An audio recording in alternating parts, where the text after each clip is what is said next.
নমস্কার, আমি শুভাশিস। আমাদের একটা গল্প হোক ইউটিউব চ্যানেলে আপনাদের স্বাগত। আজকের গল্প বিভূতিভূষণ বন্দ্যোপাধ্যায়ের কাহিনী অবলম্বনে মুক্তি।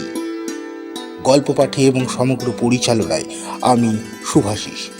বিশেষ সহায়তায় দেবযানী, পোস্টার এবং সাউন্ড এফেক্ট শুভ। ওর ভালো নাম বোধ হয় ছিল নিস্তারিণী। ওর যৌবন বয়সে গ্রামের মধ্যে অমন সুন্দরী বউ ব্রাহ্মণ পড়ার মধ্যে কেউ ছিল না। ওরা যাতে যুগী হরিনাথ ছিল স্বামীর নাম। ভদ্রলোকের পাড়ার ডাকনাম ছিল হরিযুগী। নিস্তারিণীর স্বামী হরিযুগীর গ্রামের উত্তর মাঠে কলা বাগান ছিল বড়। কাঁচকলা আর পাকা কলা হাটে বিক্রি করে কিছু জমি নিয়ে ছোট মনোহারী জিনিসের ব্যবসা করে। রেশমি চুড়ি 6 গাছা 1 পয়সা, 2 হাত কার 1 পয়সা ইত্যাদি।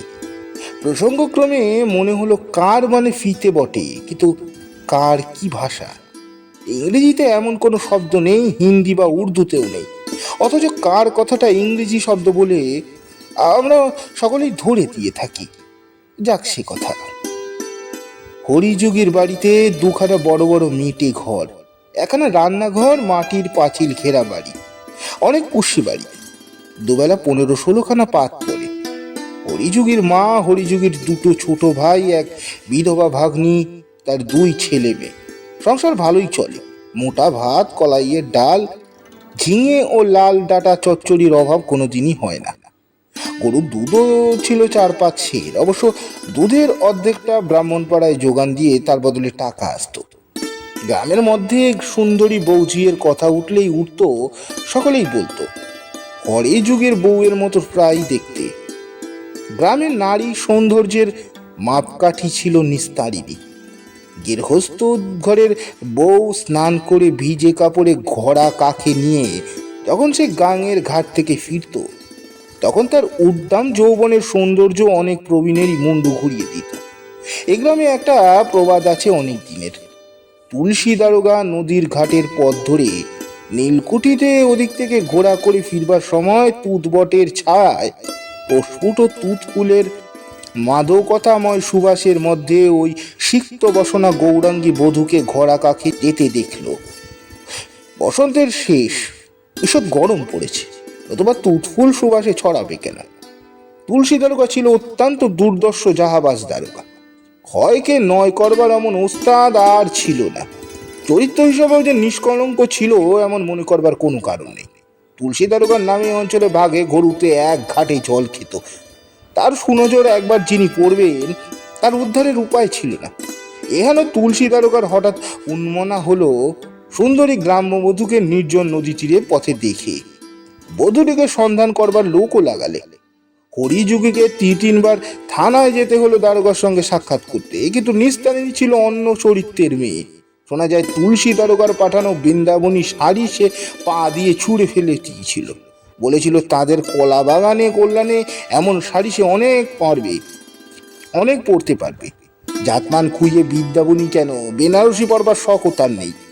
এই ঘটনার কিছুদিন পরে তুলসী দারোগা এখান থেকে বদলি হয়ে চলে যায়। আরেকজন লোক কিন্তু কথঞ্চিত সাফল্য লাভ করেছিল অন্যভাবে। গ্রামের প্রান্তে গোসাইপাড়া। গ্রামের মধ্যে তারা খুব অবস্থাপন্ন গৃহস্থ, প্রায় জমিদার। বড় গোসাইয়ের ছেলে রতিকান্ত নদীর ধারে বন্দুক নিয়ে শিকার করতে গিয়েছিল সন্ধ্যার প্রাককালে, শীতকাল। হঠাৎ সে দেখলে কাদের এক বউ গড়া শুদ্ধ পা পিছলে পড়ে গেল। খুব সম্ভব তাকে দেখি। রতিকান্ত কলকাতায় থাকতো, দেশের ঝি বউকে সে চেনে না। সে ছুটে গিয়ে ঘোড়াটা আগের হাঁটুর ওপর সরিয়ে দিলে, তারপর অপরিচিত বধূর অঙ্গ স্পর্শ করলে না। একটু পরে সে দেখলে বধূটি মাটি থেকে উঠতে পারছে না, বোধহয় হাঁটু মোচকে গিয়ে থাকবে। নির্জন বনপথ, কেউ কোথাও কোনো দিকে নেই। সে একটু বিব্রত হয়ে পড়ল। কাছে গিয়ে বললে, মা উঠতে পারবে না, হাত ধরে তুলব? তারপর সে অপরিচিতার অনুমতি অপেক্ষা না করেই কোমল হাতখানি ধরে বলল, ওঠো মা, আমার ওপর ভর দিয়ে, কোনো লজ্জা নেই, উঠে দাঁড়াবার চেষ্টা করো তো। কুণ্ঠিতা সংকুচিতা বধূ ছিল না নিস্তারিণী। সে যুগে যুগি পাড়ার বউ, তাকে একা ঘাট থেকে জল আনতে হয়, ধান ভাঙতে হয়, খাড় কাচতে হয়। সংসারের কাজকর্ম সে একা অনলস অক্লান্তভাবে করে। যেমনি পরিশ্রম করতে পারে তেমনি মুখ চোরা, তেমনি সাহসীও বটে। স্বাস্থ্য এবং সৌন্দর্যের গৌরবে তখন তার নবীন বয়সের নবীন চোখ দুটো জগৎকে অন্য দৃষ্টিতে দেখে। সে উঠে দাঁড়ালো, রতিকান্তের সঙ্গে কিন্তু কোনো কথা বললে না। বুঝতে পারলে গোসাইপাড়ার বাবুদের ছেলে তার সাহায্যকারী। বাড়ি গিয়ে 2-3 দিন পরে সে স্বামীকে নিয়ে এক ছড়া সুপক্ষ চাপা কলা আর নিজের হাতে তৈরি বাঁশশলা ধানের কইয়ের মুড়কি পাঠিয়ে দিলে গোসাই বাড়ি। বলে, আমার ছেলেকে দিয়ে এসো কি। নিস্তারিণী সেই একদিনের দেখা সুদর্শন যুবকটি কত কি উপহার পাঠিয়ে দিত।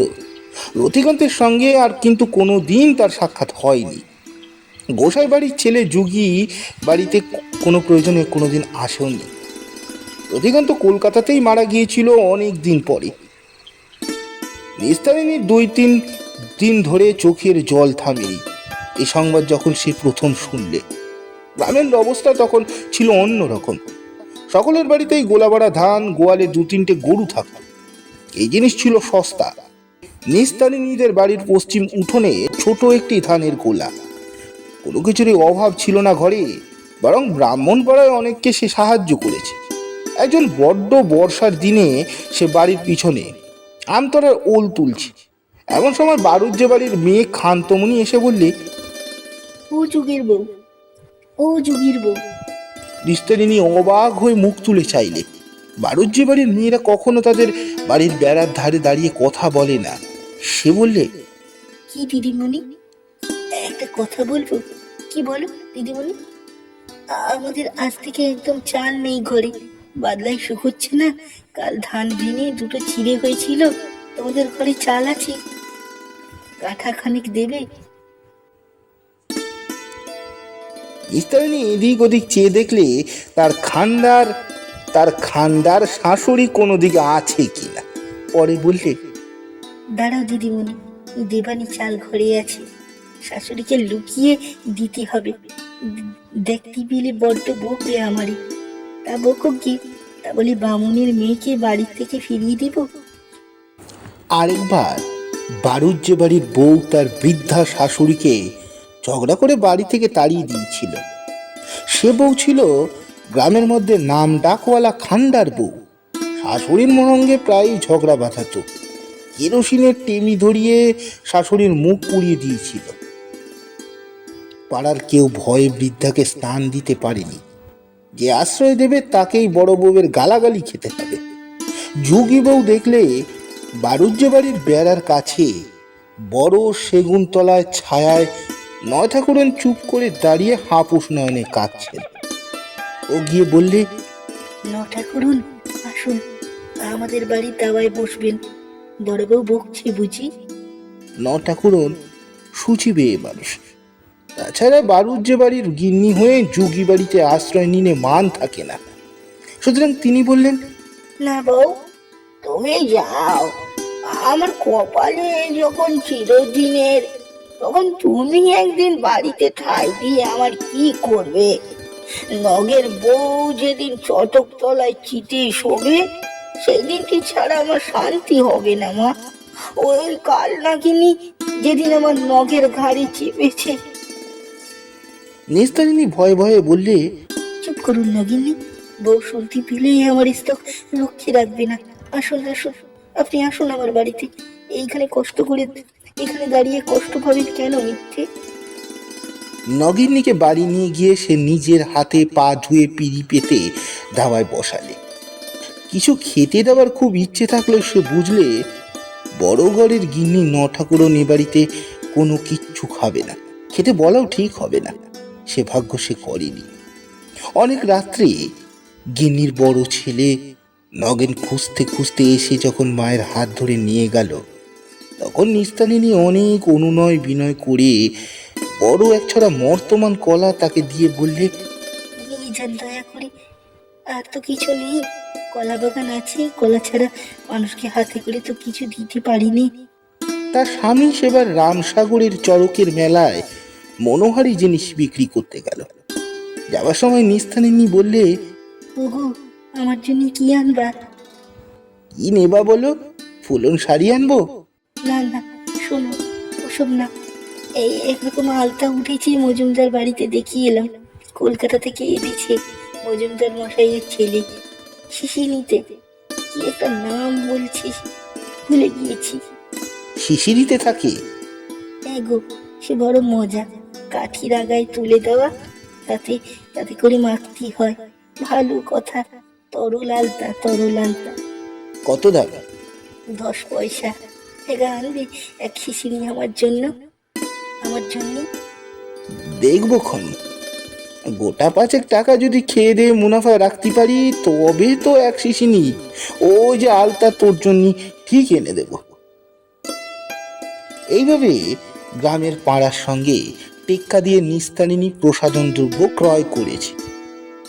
তাদের পাড়ার মধ্যে সেই সর্বপ্রথম তরল আলতা পায়ে দেয়।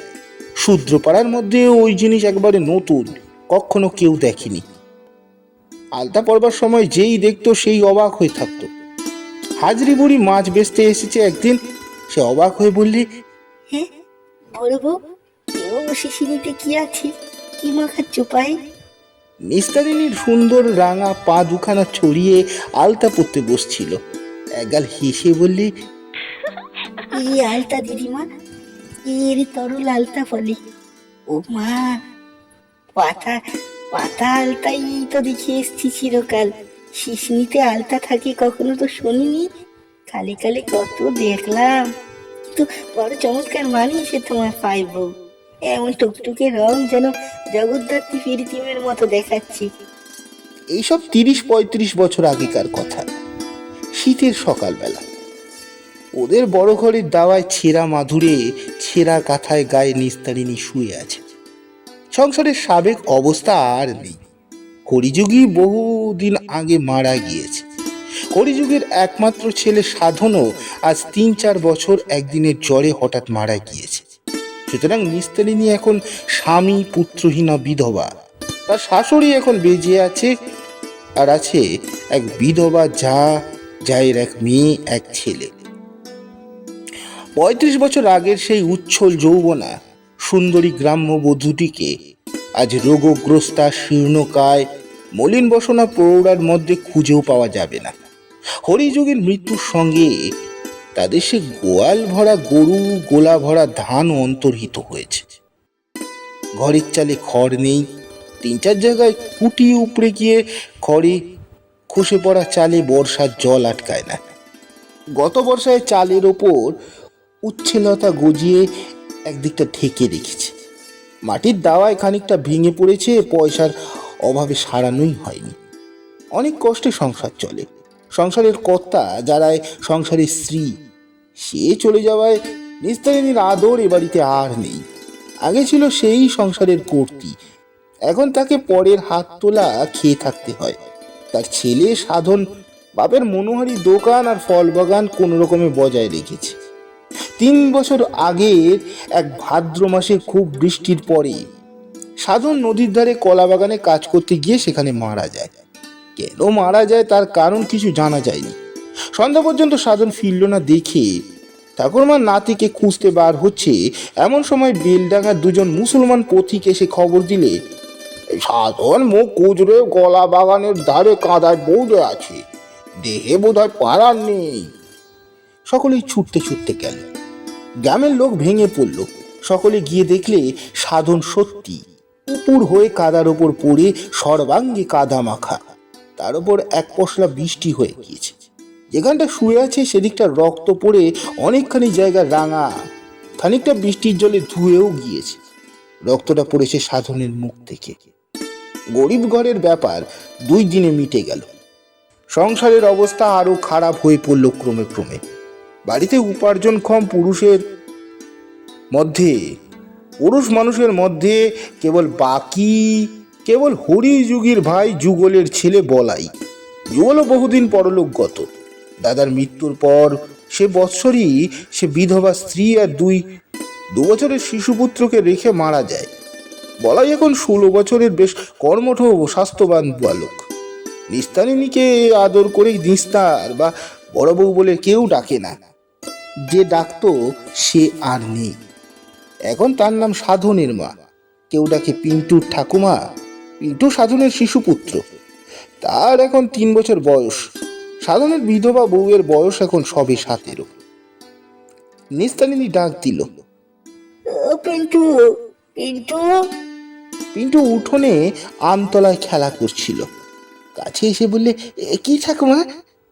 তোর মাকে একবার ডেকে দে। পিন্টুর ডাকে তার মা এসে দাওয়ার ধারে দাঁড়িয়ে বললে, হ্যাঁ, কি হয়েছে, ডাকছো কেন? আমি আজ 2টো ভাত খাবো, বল তো ঠাকুমা রে। পুত্রবধূ ঝংকার দিয়ে বললে, ভাত বললি অমনি ভাত খাবা? খাবা কোথা থেকে? তা আমি বলতে পারবো না ঠাকুমাকে। তবে একগাল খই কি চিড়ে ভাজা যা হয় দিয়ে এখন খিদেই তো মলাম। হ্যাঁ, আমি তোর জন্য বামন পাড়ায় বেরোই, লোকের দৌড় দৌড়। অসুখ হয়েছে, চুপ করে শুয়ে থাক বাপু। এইরকমই, ওরা এইরকমই।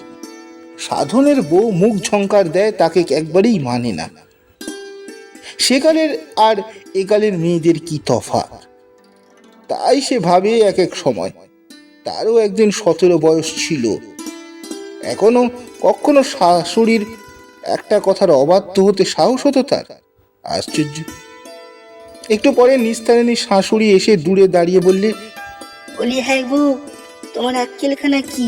আজ নাকি ভাত খেতে চেয়েছো? জট রয়েছে 24 প্রহরীর জন্য। ভাত খেলেই হলো অমনি?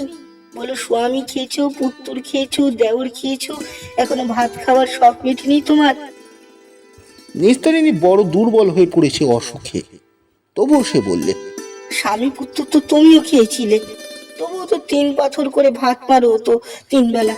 লজ্জা করি না বলতি?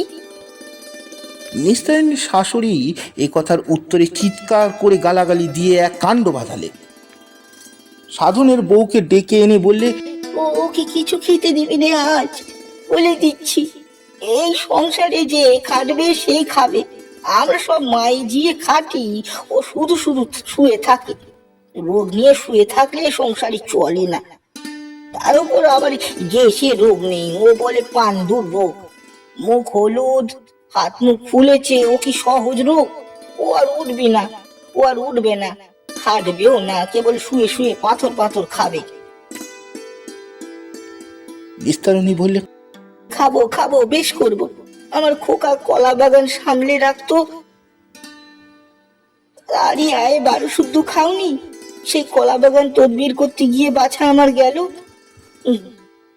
তোমরা ওদের বাপ ছেলের রক্ত জল করা কলা বাগান, মণিহারি ব্যবসা সব তো ঘুচালে। এখন আমায় বসিয়ে খেতে দেবে না তো কি করবে? নিশ্চয়ই দিতে হবে। বাসি আখার ছাই খেয়েও দেব। ডাইনি রাক্ষসী, আমার সংসার তোর দৃষ্টিতে জ্বলে পড়ে গেল। নইলে কি ছিল? হ্যাঁ, নইলে কি ছিল? গোলা ভরা দান ছিল না? গাড়ি ভর্তি হাড়ি ভর্তি ডাল ডোল, গোয়াল ভর্তি গরু ছাগল ছিল না? উভয় পক্ষের চেঁচামেচি শুনে ওর যা নির্মলা সেখানে এসে পড়ল। এটি হরিযুগের ছোট ভাই যুগলের বিধবা স্ত্রী। ওর একমাত্র পুত্র বলাই এই সংসারে একমাত্র উপার্জনক্ষম পুরুষ মানুষ। বলাইয়ের বয়স এখন 19 বছর। বলাই বাঁশ কিনে গাড়ি বোঝাই দিয়ে রেল স্টেশনে নিয়ে যায়, সেখান থেকে মাল গাড়িতে উঠিয়ে কলকাতায় পাঠায়। গত বছরখানেক এই ব্যবসা করে সে গোটা 50 টাকা হাতে জমিয়েছে। মার হাতে এনে দিয়েছে সে টাকা। নির্মলা আবার সেই টাকাটা থেকে 20 টাকা শাশুড়িকে দিয়েছে। বুড়ি সেই টাকায় পাশের গ্রাম থেকে দুধ কিনে এই গ্রামের ব্রাহ্মণপাড়ায় যোগান দেয়, তাতে সামান্য কিছু লাভ থাকে। বুড়ির বয়স 70 ছাড়িয়ে গেলেও সে এখনো দুপুর রোদে সারা পাড়া সারা গ্রাম ঘুরে বেড়ায়। দূর দূরান্তরে চাষা গায়ে হাঁসের ডিম মুরগির ডিম সংগ্রহ করতে যায় ব্রাহ্মণপাড়ায় বিক্রির জন্য। নির্মলা নিজে বসে থাকে না, তিনু গাঙ্গুলির বাড়ির ঝিউয়ের কাজ করে মাসে 2 টাকা মাইনে পায়। সুতরাং এই সংসারে এখন নির্মলার প্রতিপত্তি বেশি। নিস্তারিণীর দিন সকল রকমই চলে গিয়েছে। এখন নির্মলার ছেলে বলাই পয়সা আনে, নির্মলা নিজে পয়সা আনে। বলাইয়ের পয়সায় ওর ঠাকুমা দুধের যোগান দিয়ে কিছু আয় করে। নিস্তারিণী শীর্ণ পাণ্ডুর দেহে উত্থান শক্তি রহুত শয্যাগত অবস্থায় শুধু খাই খাই করে রোগের দুষ্ট ক্ষুধায় অবোধ বালিকার মতো। কলিযুগে বেঁচে থাকলে তার যে অন্যায় আবদার খাটত, সাধন বেঁচে থাকলেও খাটত। আজ তার আবদার কান পেতে শুনবার লোক কে আছে সংসারে? নির্মলার বয়স 35-36।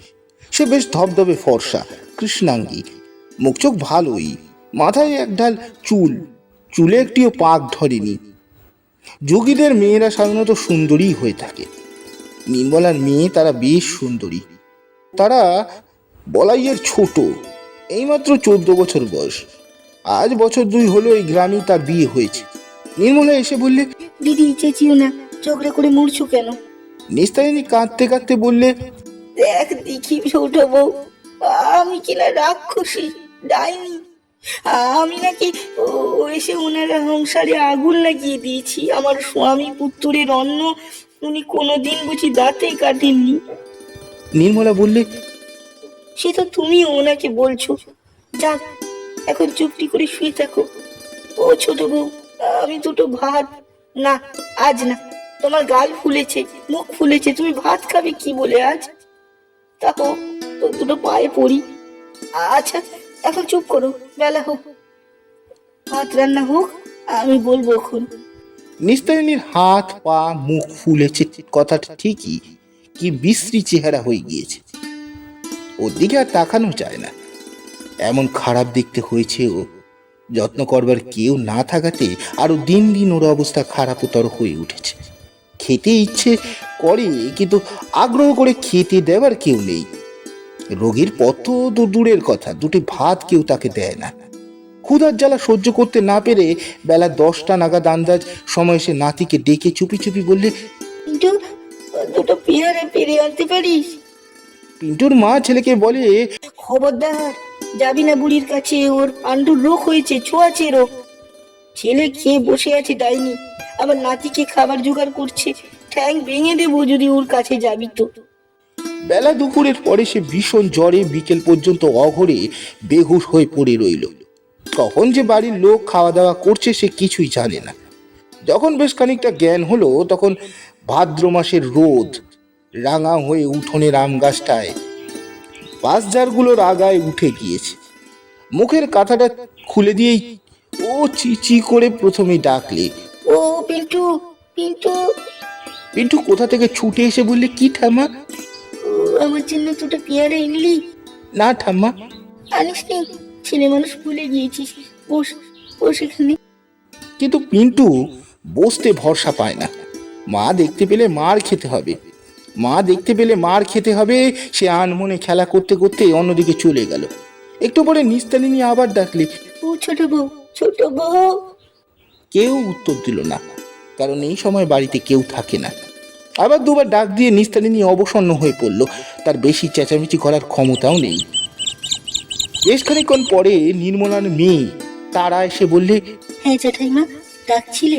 নিস্তারিণী চি চি করতে করতে বললে, কাতরি কাতরি মরে গেলাম, তা যদি তোমাদের একজন উত্তর দেবে। একজন এমন রোগী বাড়িতে রয়েছে। বস, এখানে একটু বস। তারা ওর মায়ের মতোই ছিপছিপে গরমের সুন্দরী বালিকা। নতুন বিয়ের কোণে পাশেই শ্বশুর বাড়ি। নবীন যুগের ছেলে অভিলাষ তার স্বামী। এইমাত্র শ্বশুর বাড়ি থেকে আসছে, আসবার কারণ অন্য কিছু নয়। অভিলাষ এখন গরম মুড়কি মেখেছে। বালিকা স্ত্রীকে আদর করে বলেছে, তোদের বাড়ি থেকে ধামি নিয়ে আয়, মুড়কি খেতে হেব। এই জন্যই তার আগমন। রোগগ্রস্ত জ্যাঠাইমা বুড়ির বকুনি শুনবার জন্য সে এখন এখানে বসতে আসেনি। সুতরাং সে বিব্রত মুখে বলল, ও জ্যাঠাইমা, আমি এখানে বসতে পারবো না। তোমার জামাই মুরগি মেখেছে, তাই নিয়ে বেলাডাঙ্গায় ফিরি করতে হবে। তোর মা কোথায়? তোর মা কোথায়? বাড়িতে কেউ নেই। মা গাঙ্গুলি বাড়িতে কাজ করতে গিয়েছে, ঠাকুমা নরহরিপুরে হাঁসের ডিম আনতে গিয়েছে। পিন্টুর মা কোথায়? ওই যে শিউলি তলায় বসে বাসন মাজছে। একটু ডেকে দিয়ে জানা, জানা, একটু ডেকে দিয়ে যা দিকিমা। পরে সুর খুবই নিচু করে বললে, হ্যাঁ, দুটো মুরগি অভিলাষের কাছ থেকে নিয়ে আয় না। আমার নাম করিস নি যেন। তারা বললে, না, সে আমি পারবো না। ওর গায়ে অসুখ, অসুখ গায়ে মুরগি খাবে কি করে? তারপর শেষকালে ঠাকুমার টের পেলে আমার বউকে ভূত ঝাড়াবে। চললুম আমি। ও বউ দিদি, শুনে যাও, জেঠিমা রাখছি।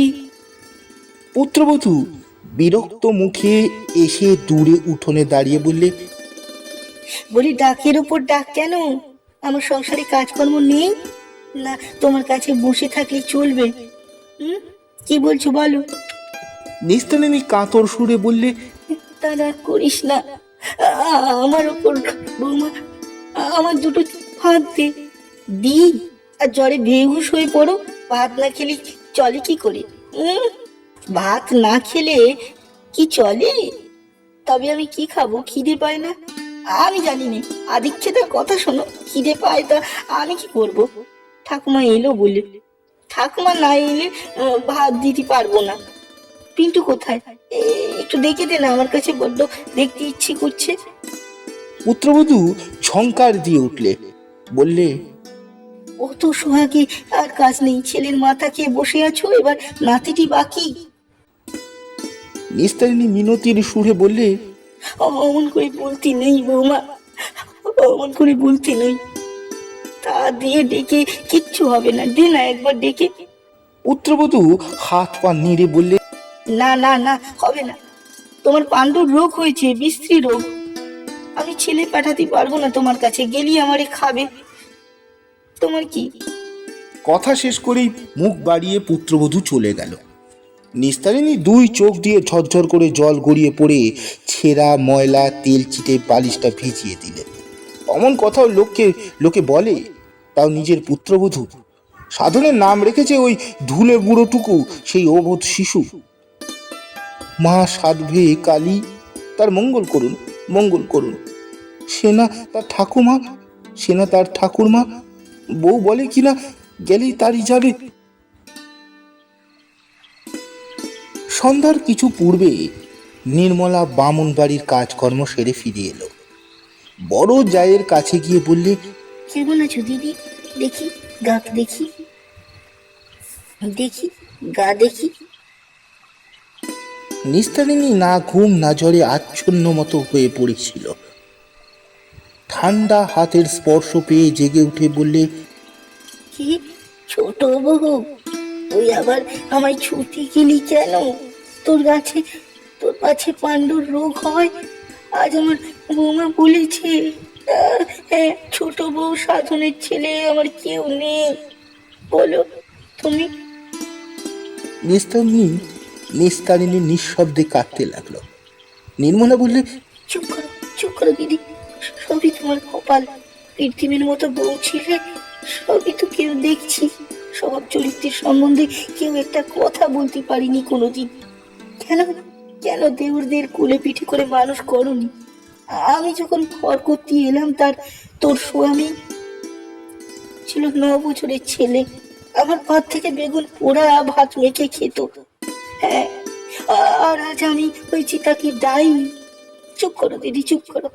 এইসব কথা আমি সব জানি। এখন কি খাবে তাই বলো। নিস্তারিণী মিনতির স্বরে বলল, দুটো ভাত না, আমায় বকিও না। সারাদিন কাজ করে দুঃখ ধান্দা করে এলাম, দুটো মুড়ি নিয়ে এসেছি। শোনো ছোট বউ, শোন ছোট বউ, অবিলাস আজ গরম মুড়কি মেখেছে, তারা বলে গেল। না না না, সেসব হবে না। গুড়ের গরম মুড়কি খেলে জ্বর হলে খায় না। গুড়ের মুড়কি জ্বর হলে খায় না। দুটো তেল নুন দিয়ে মুড়ি মেখে দিয়ে খেয়ে 1 ঘটি জল খেয়ে আজ রাত্রির মতো পড়ে থাকো। শুনেছ কাণ্ড বাজারে চালের পালি 1.5 টাকা, ভাত আর খাতি হবে না। বলাই আর কত রোজগার করবে? কি করে এই বিধবার পুরি চালাবে? ধান ফুরিয়ে এসছে, এবার আমাদের অত গরিবদের না খেয়ে মরণ। নিস্তারিণী স্তব্ধ হয়ে শুনলে। অসুস্থতার দরুন সে বহুদিন অবধি বৈষয়িক ব্যাপারে নিষ্পৃহ। তবুও 1.5 টাকা এক পালি চাল শুনে যে অত বড় জোরের ঘোরেও সে চমকে গেল। সেকালের যে তাদের গোলার ধান বিক্রি হয়েছে 18 আনা করে সরু বাঁশশলা কি চামড়মণি ধানের মন। মনে আছে একবার তার প্রথম পুত্রের অন্নপ্রাশনের জন্য গোলা থেকে 25 টাকার ধান বিক্রি হয়। 5 শিকা ছিল 1 মণ ধানের দাম। নিজের হাতে সে ধান বিলিয়ে এসছে। একবার গায়ে আকাল হয়েছিল। টাকায় 3.5 সের হয়ে উঠল চালের দাম। বামুনপাড়ায় মেজগিন্নি একদিন তাকে বাড়িতে ডেকে বললেন, বউ, তোমায় একটা কথা বলি, খাওন দাওনের বড্ড কষ্ট, খাওয়া দাওয়ার বড্ড কষ্ট, 2 মণ ধান আমায় ধার দিতে হবে। ঈশ্বরের ইচ্ছায় তোমাদের কোনো অভাব নেই, গোলা আরো উতলে উঠুক তোমার। সে শাশুড়িকে লুকিয়ে 2 মণ ভার করে দিয়েছিল গোলা থেকে। শাশুড়ি এই চিরকালের খান্ডার, কাউকে কিচ্ছু দেওয়া পছন্দ করতো না কখনো। কিন্তু তখনকার দিনে এই সংসারের প্রতিপত্তি ছিল অন্যরকম। সে যা করবে তাই হবে, তার উপর কথা বলবার কেউ ছিল না। কোথায় গেল সেসব দিন? সন্ধ্যা উত্তীর্ণ হয়ে গিয়েছে। নির্মলা 1 বাটি দুধ নিয়ে এসে বললে, ও দিদি, খেয়ে নাও একটু দুধ। নিস্তারিণী বললে, আমার পাশে একটু বস ছোট বউ, কেউ বসে না। নির্মলার বেশিক্ষণ এক জায়গায় বসবার জো নেই, এক্ষুনি সব খেতে চাইবে। শেষ রাত্রে উঠে 4 কাটা ধানের চিড়ে কুটতে হবে বারুজ্যেদের। তারপর আবার একা সারা দিন রাত আজ 1 মাস ধরে একাই শুয়ে থাকতে হয়েছে। নির্মলা তাকে ধরাধরি করে ঘরের মধ্যে শুইয়ে দিয়ে গেল। 1 দিন 2 দিন করে কতদিন যে কাটলো নিস্তারিণীর কোনো খেয়াল নেই। কেবল আবছা আবছা দিনগুলোর কথা মনে পড়ে। সেসব দিনের প্রতিটি মুহূর্ত যেন নিঃসঙ্গ, কেবল ছোট্ট খোকা পিন্টুকে দেখতে ইচ্ছে করে।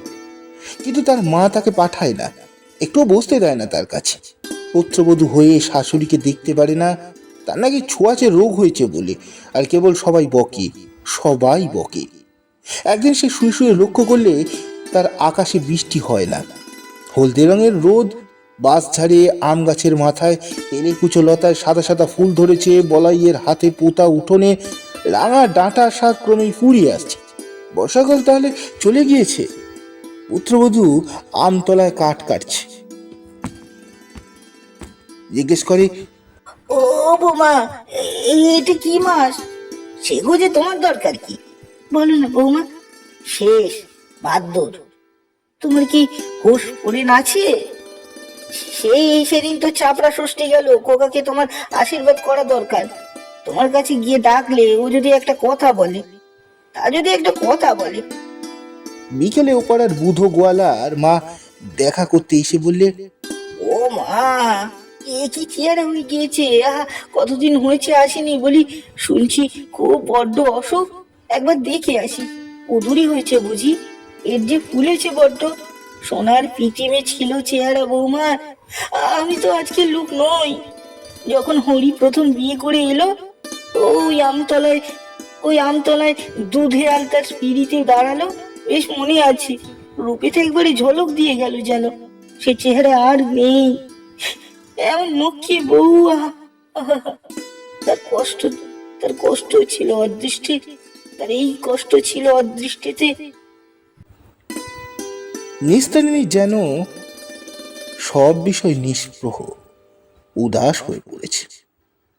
এইসব কথা শুনে যায় বটে, কিন্তু কার বিষয়ে সে যেন কথা বলছে। সেকালের সে বড় বউ তো কোন কালে মরে হেজে গিয়েছে। সে রূপসী লক্ষ্মীর মতো সংসার জোড়া বড় বউ আজ কোথায়? কেবল খেতে ইচ্ছে হয়। পান্তা ভাত কতকাল খায়নি, কেউ দেয় না, দেখাই করে না এসে। সন্ধ্যার পর নির্মলা এসে একটু কাছে বসে বলে, ও দিদি, তোমার জন্য একটা জিনিস এনেছি মনির বাড়ি থেকে। নিস্তারিণী ব্যগ্রভাবে বলে, কি? চুপ কর। 2 তালের বড়া কিনি ভাবছি, আমাকে খেতে দিলে। কতকাল খাইনি, দে। নির্মলা বেশিক্ষণ বুঝতে পারে না। রান্নাঘরে খই ভেজে দিতে হবে জামাই অভিলাষকে। তারা বলে দিয়েছে কাল মুরগি মাখবে সকালবেলা। সে মুরগির ব্যবসা করে, কিন্তু খই ভাজা কাজটা মেয়ে মানুষের, পুরুষের নয়। ওটা শাশুড়ির বিনা সাহায্যে সম্পূর্ণ হয় না। রান্নাঘরে যেতে সাধনের বউ বললে, কাকিমার বুড়ির কাছে রোজ বসা চাই। আমার ফুলে ঢোল হয়ে এসছে পাপের দেহ, তাই কষ্ট হচ্ছে, নইলে মরে যেত কোন কালে। নির্মলা ধমক দিয়ে বললে, অমন বলিস না বৌমা, মুখে পোকা পড়বে। সতী লক্ষ্মী মেয়ের নামে কিছু বলো না। তোর আপন শাশুড়ি না, তুই এসব কথা মুখ দিয়ে বের করিস কি করে? আজই না হয় অমন হয়ে গিয়েছে, ও যে কি ছিল আমরা সব দেখেছি। এই সংসারে যা কিছু ঝক্কি ছিল কালটা ও পইয়েছে। দেওয়ারদের মানুষ করা, বিয়ে থাওয়া দেওয়া, ও না থাকলে সংসার টিকতো না। আজ না হয় ওর সাধনের বউ ঠোঁট উল্টে বলে, হগ্গে যাক বাপু, ও নিজের ছেলে খেয়েছে, ওর ওপর আমার একটুকু ছেদা নেই। যতই বলো, ও খেয়েছে? কি বলিস বৌমা? ও ছেলে খেয়েছে? যাবার অদৃষ্ট যায় চলে, কার দোষ দেবে? হ্যাঁ, তাহলে তো তোকেও বলতে পারি তুই স্বামী খেয়েছিস।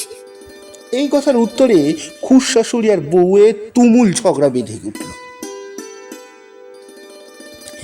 আশ্বিন মাসের মাঝামাঝি, পুজো প্রায় এসে পড়েছে। নিস্তারিণী একবারে উত্থান শক্তিহীন হয়ে পড়েছে। দিনের অর্ধেক সময় জ্ঞান থাকে না, একবার চেতনা সজাগ হয়ে ওঠে, তেমনি কেবল এদিক ওদিক চেয়ে নাতিকে খোঁজে, নির্মলাকে খোঁজে। ওর মলিন বিছানা, সারা দেহে কেমন দুর্গন্ধ বলে আজকাল কেউই কাছে আসতে চায় না। কেবল খাবার সময় কোনোদিনও নির্মলা, কোনোদিন সাধনের বউ দুটো ভাত দিয়ে যায়। সেদিন চোখ মেলে ভাত খাবার চেষ্টা করলে কিন্তু পারলে না। অনেকদিন পর পুত্রবধূ বললে, ভাত খাও নিচে, খাইয়ে দেবো। নিস্তারিণী অবাক হয়ে গেল অসুখের মধ্যেও, বললে, তাই দাও বৌমা, তাই দে বৌমা। সাধনের বউ ভাত দুটো খাইয়ে এঁঠো থালা নিয়ে চলে গেল। একটু পরে নির্মলা এলো। রোগীকে দেখতে গিয়ে ওর মনে হলো অবস্থা ভালো নয়। আপন মনে বললে, ঠাকুর, ওকে মুক্তি দাও, বড্ড কষ্ট পাচ্ছি। প্রতিদিন সন্ধ্যায় যেমন নিস্তারিণীর জ্ঞান হয়, আজ তেমনি হলো। যাকে অবোধ বালিকার মতো আবদারে সুরে বললে, দুটো পান্তা ভাত আর ইলিশ মাছ ভাজা খাবো। নির্মলা 2-3 দিন চেষ্টার পরে অতি কষ্টে এই যুদ্ধের বাজারে ইলিশ মাছ জুটিয়ে এনেছিল, কিন্তু যাকে খেতে দিতে পারেনি। নিস্তারিণীর অবস্থা ক্রমেই খারাপ থেকে খারাপের দিকে ঝুঁকলো। পরদিন দুপুর থেকে সে অসুখের ঘুরে কোনো বিস্তৃত পথ বেয়ে ফিরে গেল সেই যৌবন দিনের দেশে।